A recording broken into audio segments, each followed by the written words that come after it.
Am I the antagonist for not thanking my girlfriend? My 30 years old male girlfriend, 32 years old female, have what you would call a modern relationship. We've been together for 2.5 years. We both work full-time and do half of the chores at home. I pay the rent, electricity, sewer, and water. She pays for the garbage, Wi-Fi, and streaming services. We split grocery bills and take turns going. She goes one week, then I'll go the next. About 1.5 years ago, I started a new job, and I had a tough time keeping up. I started working more hours and doing less around the house due to my new job demands. My girlfriend said this was unacceptable and asked that I keep up with my duties at home. I asked that she take over some of the responsibilities since I was struggling at work. She said no, because she was not my mom or maid. So, reluctantly, I went back to splitting chores 50-50. Cooking, cleaning, laundry, ironing, walking the dog, feeding the fish. My new job is in healthcare social services, which is the same field as my mother's. She helped me get the job and gave me a lot of advice when I was stressing. She often called to check up on me, brought home cooked food on the weekends, and visited me at work a couple of times with lunch, a hug, or both. Honestly, my mother really helped me get a handle on this new job. She provided mental, emotional, and professional support the entire time. After a year of hard work, I was given a promotion with a nice salary bump, raised to $92,000. The first thing I did was call my mom and dad, and I took them out to dinner. 4 months later, the company was having a small celebration for the staff, and we were allowed to bring 2 guests. I brought my girlfriend and my mother. I was given a small award for my hard work and determination. I gave a short thank you and said the real hard worker was my mom, who supported me throughout. I praised her and said I wouldn't be where I am without her. After the reward ceremony, my girlfriend was quiet, and I assumed she was tired because it was late and past her usual bedtime. The next day, my girlfriend asked to talk and explained that she was upset that I didn't thank her in my speech. She explained that she felt she supported me just as much as my mother did. I don't feel the same way at all. My girlfriend doesn't believe in building a man up and believes that a man needs to be a man. I've never complained about it and can understand what she means. She did not help my career climb in any way, so I didn't feel the need to thank her. She's not one of those doting girlfriends who focus on their man. If she wasn't in my life, I'd have less money from bills and less time from chores, but my career would still be on the same path. However, emotionally I would feel lonely without her. She is one of my closest friends. I apologize for not thanking her, but she's still a little upset and has brought it back up several times. I'm getting really irritated and want to tell her how I feel, but I'm not sure if I'm morally in the right. Am I the asshole for thanking my mom and not her, or is she in the wrong? It seems like there may be a miscommunication in terms of expectations and values within your relationship. It's important to have an open and honest conversation with your girlfriend about what each of you believes constitutes support and appreciation in a relationship. It's possible that you both simply have differing ideas on the topic, so communication is key to resolving any potential issues. Would I be the antagonist if I reached out to the wife of a man I met on a dating app? So I'm just now putting myself back out there, coming out of a rough relationship. I recently dusted off the old dating app. Couple weeks go by and I get matched with Austin. He is witty and charming, just an overall funny guy. He seemed happy to let me open up at my own pace and not pry. The flirtation felt innocent, but with a goofy immaturity and obvious chemistry. Soon enough, he was asking me for my Snapchat and we changed platforms. I had an idea of what he would solicit me for with the change. That seems to be the cadence of expectation nowadays. I was willing to receive but not give at first. However, feeling lust, I reciprocated in kind. We exchanged pics of our bits. I felt weird about it after, and he apologized for any pressure. I told him that was nonsense, and I will control myself better in the future. It was at that time that I realized I hadn't confirmed and pointedly asked if he was single. He responded, "Why do you think you have to ask?" And I somehow felt accusatory, so I let it slide, thinking he deserved the benefit of the doubt. But a week later, it struck me how he so artfully dodged that question when I'd asked. My suspicions started to grow, and I decided it was time to sleuth. I knew his supposed first name, last initial, and the town he was from due to the original app. His Snapchat handle was a bit different. It matched what should be the first initial, but was then what I assumed to be first 3 letters of his last name. But still, that wasn't much to work off of. We had discussed real estate, though. I was bummed about interest rates and diminished purchase power. He commiserated, told me he had purchased last summer and understood. He mentioned the price range of his purchase as well. And from some of his shared videos, I had noticed a very distinctive fireplace. So I went on Zillow, searched his town, and filtered for sold and his price, time frame. The third house in, banned there was the fireplace. Armed with an address, I searched the county records. The first initial and last 3 letters from his Snap matched the name on this property sale record. It wasn't the first name he had listed on his dating app, that was fake, but the initials matched, and oh look, there's a woman on the paperwork too. I searched the man listed on the property sales record on LinkedIn, and there he was. Same picture as on his dating app profile. Next, I Googled her and found an Insta. 2 beautiful kids and a wife, and this is dodging the question as to whether he's single or not. Would I be the if I reached out to her? I feel like I truly would be a homewrecker if I did. I have a son as well, and my heart hurts for her and her kids. I am inclined to attempt to scare him straight, but leave well enough alone.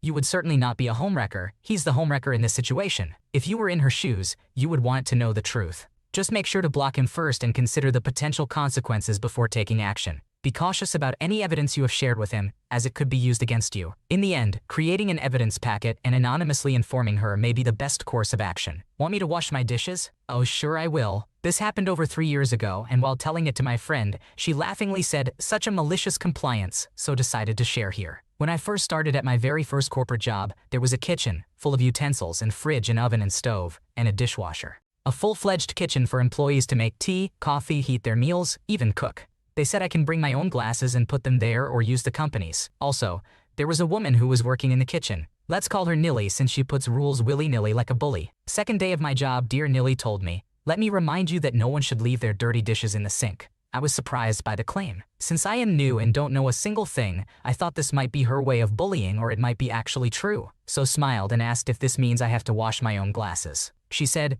"Yes, don't make me repeat it twice, honey. Let me remind you, there's a dishwasher. If she isn't cleaning the dishes, her only remaining job is vacuum the office once a week and bring tea coffee to chiefs, to meetings and to managers." So I decided to gather information and wait on it. Apparently Nilly has been working in the company for 20 years and knows CEO. She knows how he drinks his tea, how he drinks his coffee, when he drinks them, what he eats with his coffee and tea.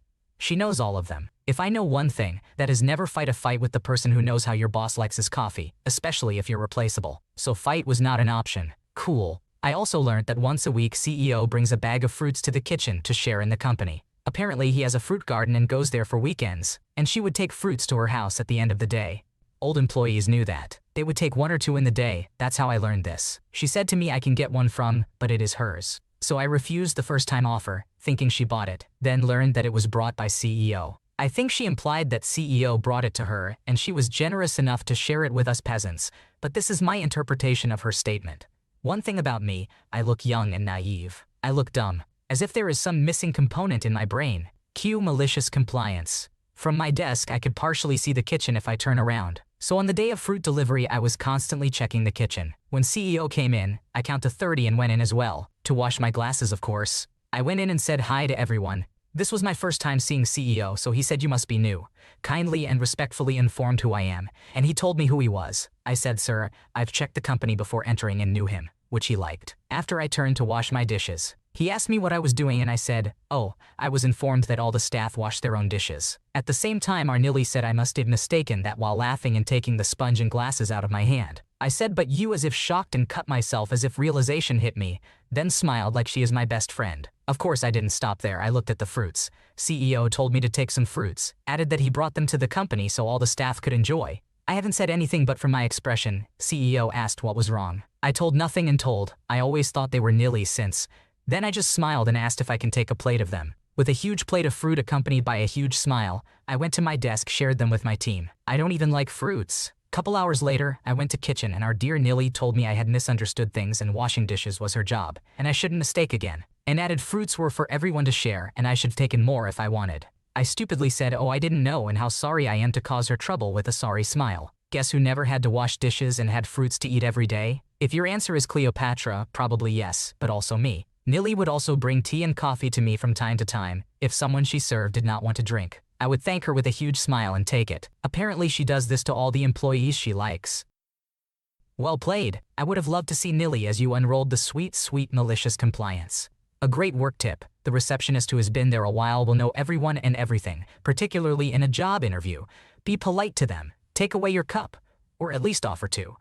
At the very least, you'll potentially be working with the receptionist for years, so best to get on their good side, and they might even put a nice word in, if you are the only one who was polite to her. I am starting to think my fiancé may be cheating. To preface this, I want to acknowledge the fact that I'm a naturally paranoid person. I need to know if I'm jumping the gun way too early on a breakup. I've been with my fiancé for a year now, and before him I've only ever been with one other person, who was horribly physically, emotionally, and psychologically abusive. Backstory. My fiancé is a big white liar. I've caught him in a lot of small white lies, like reasons for calling out of work, and things like walking the dog when he clearly hadn't. A few weeks ago he hadn't read or responded to any of my messages, and when he got home, he said he had accidentally left his phone in his car before the mile or so walk to the shipyard where he works. Okay, whatever. A little weird, but I let it go. Today I noticed he wasn't responding to any of his messages and checked his location to see his location was in the parking lot of his work. I figured he left his phone in the car again. That is, until his friend messaged me asking if everything was okay because he hadn't heard from my fiancé all day. When I told his friend that his phone is likely in his car, his friend told me he hadn't shown up to work today. Now I'm like, well, where is he then? At this point I try to call my fiancé, who must have been tipped off by his friend because he missed my call but then tried to call me back like 10 minutes later. I was definitely paranoid at this point and needed to think things through, so I didn't answer, and he comes home about 30 minutes later. When he gets home he tells me he accidentally fell asleep in his car at work that morning. This made absolutely no sense. He had an early night last night and crashed at like 6 p.m. I push him, and eventually he says that he was just chilling in the parking lot all day when he woke up and didn't want to tell me because he knew I'd be upset that he called out of work again. But my gut is really telling me something is off. Anytime he's ever called out before or left early, he's always come straight home and called me on the way. His mom has told me in the past she doesn't trust the location app because she said he can manipulate it to not show his current location, but I'm not sure if that's true. He lies to them a lot too. I have no reason to suspect cheating, as this is the only red flag, but he's such a big white liar, and I can't seem to believe that he'd not just come home if he wanted to leave work early and call out like he usually does. And this is the second time his location has shown he was in the parking lot all day, and now I'm wondering if a month ago was another cover story. Am I right to be worried, or should I give him the benefit of the doubt? It'd be so much easier if he hasn't been a big liar in the past, so he really set himself up to be the boy who cried wolf here. But I don't want to break up over paranoia if I'm wrong, but how can I trust him when he does things like this? This isn't okay, right? This seems so childish of him and puts me in a bad spot for freaking out over him playing hooky.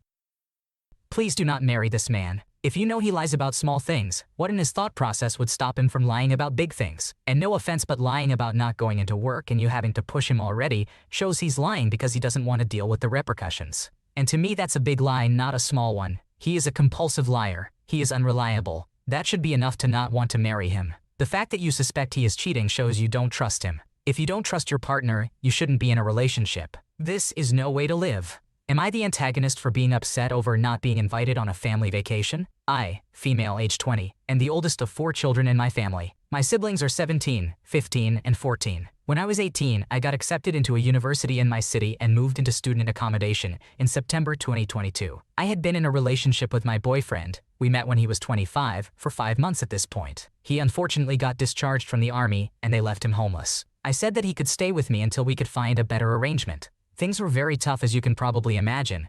2 adults living in a bedroom for 8 months isn't ideal, especially when he had lost his career and had bad mental health. I also ended up having to have an operation because of how ill I was during this time. So fast forward to May, I was 19 and recovering from my operation and had just secured myself a part-time job. After searching for months, we finally found a place where we could live, and we still live there now. The whole process was extremely stressful for me, as I was only 19 years old and had to do everything by myself. I had no help from anyone, not my parents, not my boyfriend, no one. Unfortunately, because of the stress I was under and the recovery from my operation, I had to quit university, but after some reflection on the situation, I joined a different university doing a different course the following September 2023. My boyfriend and I both pay for everything 50-50 still, despite him earning over double my wage, because after tax and paying for his car, he wouldn't be able to afford rent. This so far has worked out okay, but it just means that I don't have much of a social life because I am in either university or work 7 days a week, so I don't get a lot of free time. That being said, I always make time for my family. I always ask if I can go over for dinner. I ask my sister if she wants to hang out, and recently I asked my dad to go out for food with me. Other than my sister, none of them have made much effort to spend time with me though. Yesterday my sister came over for dinner and my mom said that they are going to Italy. I asked her who was going and she quickly told me and then hurried off as though she was embarrassed. After she collected my sister and my boyfriend was home from work, I burst into tears. It was clear that nobody thought of me when they booked the trip, and it upset me. I shouldn't be surprised though, as they have never really been there for me or helped me when I needed them. When I heard about this trip, it broke my heart. They are clearly in a great financial position to be able to afford a holiday for 5 people. My dad drives a Porsche. They paid for my sister to go to Berlin. They have meals out all the time, etc. But I wasn't even thought about. Do I have the right to feel upset? I have savings and could have paid for myself, but no one asked me if I wanted to go. I think it's important to consider whether your parents like your boyfriend and whether they would have expected him to come along if they had invited you. It seems concerning that you had to do all the work of finding a new place to live while he was unemployed. Additionally, supporting him financially through his illness and now struggling financially because of his priorities is worrying. It might be worth taking a step back and reevaluating the situation to ensure you are truly happy and getting what you deserve. Am I the antagonist for blowing up at my sister-in-law, for insulting my fiancé and our wedding reception plans? I am engaged to my fiancé and I couldn't be happier. He's the most amazing and warm man I've ever known. Our wedding is at the end of the year in October. We're both big Halloween dorks, so we decided for our reception we'd do a costume party. All our guests are encouraged to bring a costume to change into for the reception. The majority of our guests think it's a great idea and are already planning their costumes. The trouble is with my soon-to-be sister-in-law, I'll call May here. May is, for lack of a better term, a stick in the mud. She's very serious about everything, all the time. May thinks that having a costume party for our wedding reception is idiotic and childish. My mother-in-law is on her side, insisting that we should reconsider and be more traditional. Father-in-law, on the other hand, is with us, agreeing we should be able to enjoy our wedding however we want. My fiancé is just so fed up with his mom and sister. May especially has been really obnoxious about it. Now here's where I might be the jerk. Last week we were at an event for my fiancé's family. I think it was a cousin's birthday, but I don't remember. The topic of our wedding came up and several family members excitedly started saying what costumes they were picking for the reception. This seemed to annoy May. When my fiancé mentioned the costumes we were going to wear, May snapped. She stood up and got in her brother's face. She called him a child and how stupid he was for wanting to do this. That she couldn't believe he would marry someone that encouraged this ridiculous behavior. I got a little heated listening to her berate my fiancé and screamed at her to shut up. She rounded on me and told me she wishes my fiancé had never met me so he could be with someone normal. I told May if anyone was acting like a child right now, it was her throwing a tantrum over someone else's wedding that she wasn't contributing to or helping with in any way. She had absolutely no right to call me and my fiancé names just because she's physically incapable of enjoying anything. And that if she's so against our reception idea, then she might as well not even come to the wedding because I don't want her whining like a toddler to ruin our night. She called me a jerk and left. The party ended pretty quickly after. My fiancé kissed me like a madman when we got home, thanking me for putting his sister in her place because he hates fighting. My mother-in-law and May have been blowing up both our phones since then, saying I needed to apologize to May for embarrassing her. When I told them I'll apologize when she does, they got even more upset. His family is split on the matter. Did I really go too far insulting her back? Am I the jerk here? I don't think I'm in the wrong, but maybe it's because I'm still mad about the whole situation. It's your wedding. Do what makes you happy. May embarrassed herself by not being able to go along with a fun idea like this. I went to a LARP wedding once and it was a blast. The photos are still some of the best I've ever seen. Don't let anyone ruin your special day with their negativity. Enjoy it your way. Thanks for watching. When you subscribe, make sure to hit the bell to turn on notifications so you never miss a video. To finish listening to all the stories, check out the playlist in the description.